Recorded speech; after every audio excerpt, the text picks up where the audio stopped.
अस्सलामु अलैकुम वरहमतुल्लाहि वबरकातुहू। रमज़ान का आखिरी अशरा चल रहा है और इसमें ख़ास कर जो मुसलमान इंतज़ार करते हैं वो शब क़दर की रात का इंतज़ार करते हैं। सबसे पहले हम ये जानते हैं कि शब क़दर की रात कौन कौन सी रात है।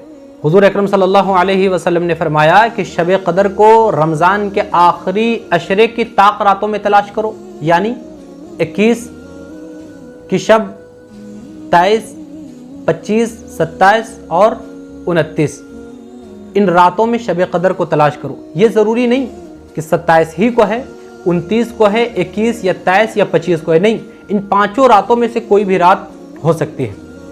इस बात को याद रखना चाहिए कि इन 5 रातों में जो इबादत करने का तरीक़ा है, अहादीस में वो तरीक़ा कहीं भी मज़कूर नहीं है। आप अपने तौर पर जो भी इबादत कर सकते हो, नमाज पढ़िए, कुरान मजीद की तिलावत कीजिए, ज़िक्र व अज़कार में मशगूल हो जाइए, अल्लाह के सामने रोइए, गिड़गिड़ाइए, मनाइए। ये तमाम काम इबादतों में शामिल है, इसीलिए उसके लिए ख़ास कोई भी इबादत नहीं है। आजकल हमारे मुआशरे में बहुत सारी नमाज़ें राइज हैं, न जाने कहाँ से वो नमाज़ें आ गई हैं, अहादीस में कोई तज़किरा नहीं है। इसीलिए इस रात में जो इबादत आप करना चाहते हैं या करना चाहती हैं वो है तहज्जुद की नमाज। 12 रकात या 8 रकात पढ़िए। अगर हो सके सलातुत तस्बीह पढ़ लीजिए, हो सके सलातुल हाजत, सलातुत तौबा, इन नमाज़ों को पढ़कर अल्लाह से खूब लौ लगाइए, गिड़गिड़ाइए। अल्लाह तबारक व तआला से जो मांगना है वो मांगिए, अल्लाह तबारक व तआला अता फरमाएंगे। लेकिन इस रात के लिए कोई ख़ास अमल मज़कूर नहीं है। अब एक और सवाल है कि जो औरतें पीरियड्स की हालत में हों, नापाकी के हालत में हों, क्या उनके लिए भी कोई इबादत है?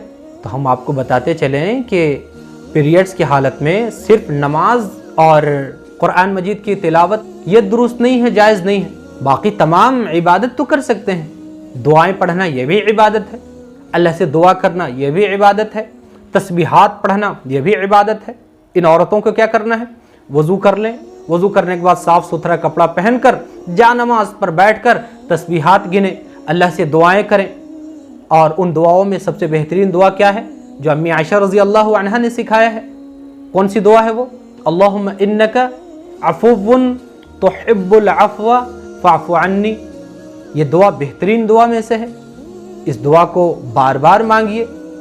और बेहतरीन तस्बीहात में से कलमा तय्यबा है, इस्तिग़फ़ार है।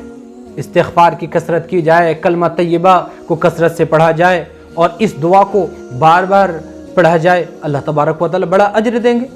इसीलिए इस बात को याद रखना चाहिए, कोई ख़ास नमाज मज़कूर नहीं है कि ख़ास रकात के साथ उसमें ख़ास सूरतें हम पढ़ेंगे तभी वो चीज़ें मकबूल होंगी। नहीं, ऐसी कोई बात नहीं है। और एक और चीज़, नापाकी की हालत में मस्तूरात ये सोचती हैं कि हम बैठेंगे तो जानमाज नापाक हो जाएगा। ये कौन सी बात हो गई? याद रखना चाहिए, मर्द नापाक हो या औरत नापाक हो, जब तक नापाकी कपड़े पर या किसी जगह पर नहीं लग जाए तब तक वो जगह या वो कपड़े नापाक नहीं होते। अच्छे से पाकी सफाई हासिल करके उस जानमाज पर बैठ जाए, बैठने के बाद खूब अल्लाह से लौ लगाए। आखिर में जो बात और जो अहम मसला है वो ज़रा गौर से सुनने के काबिल है कि बाज़ लोग ये कहते हैं कि रात में अगर कोई नहीं सोया है या नहीं सोई है तो बग़ैर सोए हुए तहज्जुद की नमाजें नहीं पढ़ सकती या नहीं पढ़ सकता है। याद रखें इस बात को कि रात में बग़ैर सोए हुए तहज्जुद की नमाज़ पढ़िए, कुरान मजीद की तिलावत कीजिए या जो भी इबादत कीजिए उसी तरह से मकबूल होंगी जैसे सोकर उठने के बाद पढ़ने वालों की मकबूल होती है। लेकिन एक बात हमारे उलमा कहते हैं, बुजुर्गान दीन कहते हैं कि चूँकि रात की शुरुआत में चंद मिनट, चंद घंटे सो लेने के बाद इंसान की थकावट दूर हो जाती है, तो फिर इबादत करने में तबीयत लगती है, तो फिर इंसान तबीयत के साथ बग़ैर झुपे हुए, बग़ैर सोए हुए वह इबादत में मशगूल रहता है। इसीलिए यह बात कही जाती है। लेकिन इस बात को याद रखें कि सोना बिल्कुल भी ज़रूरी नहीं है, बग़ैर सोए हुए इबादत कर सकते हैं, तहज्जुद की नमाज़ें पढ़ सकते हैं। इन दिनों में, रातों में अल्लाह तबारक व तआला कदर करते हुए इनमें इबादत करने की तौफ़ीक़ अता फरमा दे। अगर आपको मुनासिब लगे तो इस वीडियो को दूसरे तक शेयर कीजिए। हो सकता है कोई ऐसा शख्स जो इन मसलों को नहीं जान रहा हो, इसकी वजह से उस तक یہ مسئلہ پہنچے گا، آپ کو بھی ثواب ملے گا اور انشاءاللہ فائدہ ہوگا۔